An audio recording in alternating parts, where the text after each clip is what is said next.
Puji syukur kita panjatkan kepada Tuhan Yang Maha Esa, karena atas rahmat-Nya kita dapat hadir bersama di Hotel Abadi Yogyakarta dalam keadaan sehat walafiat dalam rangka kegiatan sosialisasi organisasi kemasyarakatan.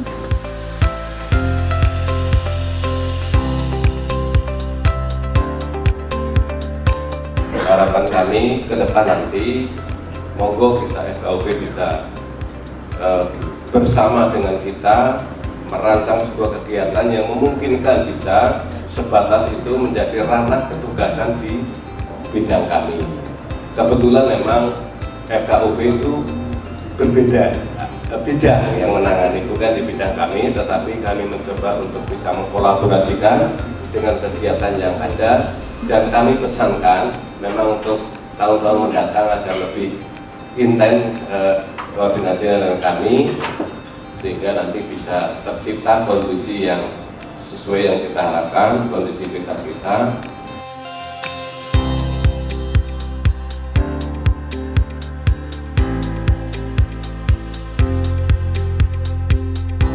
Ekstrim. Tapi lalu ada orang yang kerjaannya itu ibadah terus, sampai tidak mikir bekerja. Itu ada, itu kan ekstrim. Nah yang moderat itu yang ada di tengah, ya ada ibadahnya, ada kerja, ada bergaul dengan masyarakat dan seterusnya.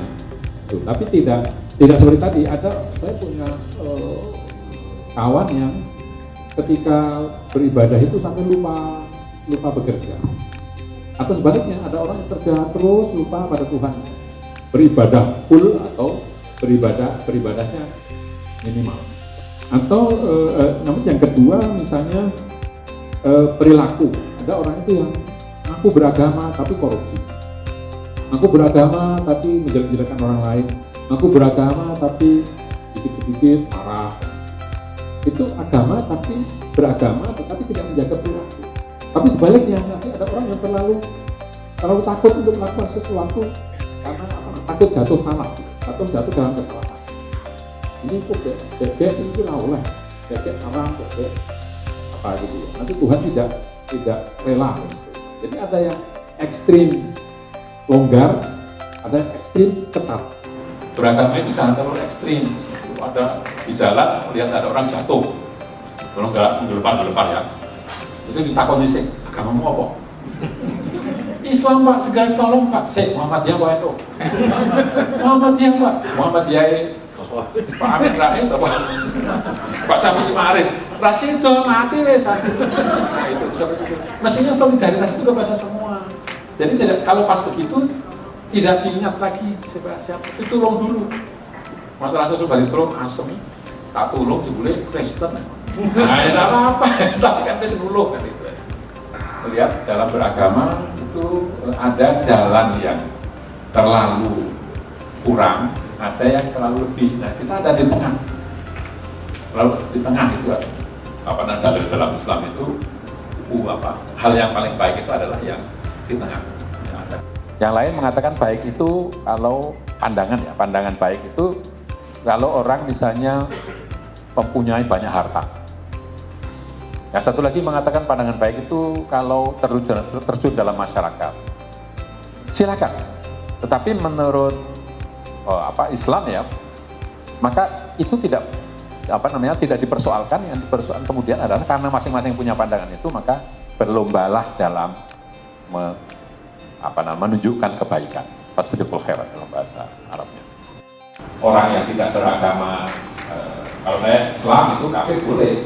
Dilarang lingkungan apa? Tetapi sebagai warga negara tidak boleh dalam konteks warga negara tidak ada kafir atau mukmin, tidak ada. Tidak ada warga negara baik atau tidak baik. Orang apik jadi disanksi kalau dia misalnya mengganggu ketertiban masyarakat yang dihukum. Kafir atau tidak itu urusan agama, bukan urusan negara. Berbeda itu indah. Ya. Bayangkan kalau semua harus hanya pakai baju putih saja, tidak indah. Ya. Tapi batik dengan warna-warni, batik dengan berbagai motif dan corak itu membentuk sesuatu yang indah. Kerukunan umat beragama juga begitu, ya. Bayangkan kalau dalam satu negara hanya menganut satu agama saja, rasanya ya monoton. Tetapi justru dengan keberagaman, sebagaimana ditekankan oleh Profesor Makasin tadi, Kementerian Agama bukan mengakui ya, tetapi memfasilitasi 6 agama, yaitu agama Islam, agama Katolik, agama Kristen, agama Hindu, agama Buddha, dan agama Konghucu. Karena Indonesia bukan negara agama, Indonesia juga bukan negara sekular, tetapi Indonesia sebagaimana ditekankan oleh Profesor Makasin tadi adalah negara yang berketuhanan yang Maha Esa. Jadi untuk media mainstream itu untuk menghadirkan memerlukan banyak syarat. Kalau media cetak, media televisi swasta ini perlu PT perlu syaratnya macam-macam, ada yayasan dan sebagainya, itu ada notaris, ada modal banyak dan sebagainya. Itu kalau termasuk televisi itu juga ya syaratnya banyak sekali. Kemudian media mainstream bekerja berdasarkan Undang-Undang Nomor 40 Tahun 1999 tentang pers. Jadi ada aturannya, tidak asal-asalan, tidak dengan medsos gitu kan, tidak asal. Kemudian wartawannya dalam tugas selain berpedoman kepada Undang-Undang Nomor 40 tentang pers juga mengikuti kode etik jurnalistik, ada kode etiknya. Tidak boleh menyinggung, melecehkan sara, itu misalnya, itu diantaranya kode etiknya di situ. Kalau melanggar itu ada prosedurnya untuk jawabnya, bahkan mungkin juga sampai di pengadilannya, itu ada aturan-aturannya. Nah, untuk media sosial ini tidak perlu syarat macam-macam untuk punya. Bapak Ibu semuanya punya media sosial, entah Facebook, Twitter, bahkan YouTube dan sebagainya. Tidak perlu syarat macam-macam, semuanya bisa, tidak perlu modalnya cuma HP tok udah cukup, dan pulsa ya, kalau nggak pulsa ya ada wifi gratis gitu ya.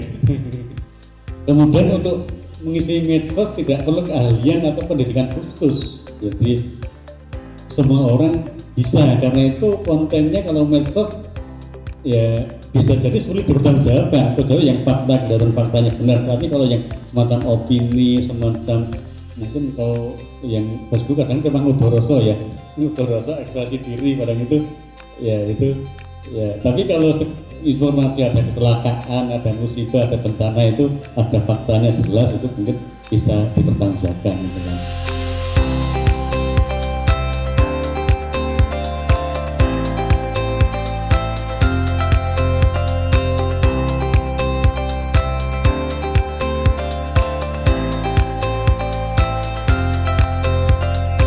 Akhirnya kami ucapkan terima kasih atas perhatian dan partisipasi Bapak Ibu sekalian. Selamat siang. Wassalamualaikum warahmatullahi wabarakatuh.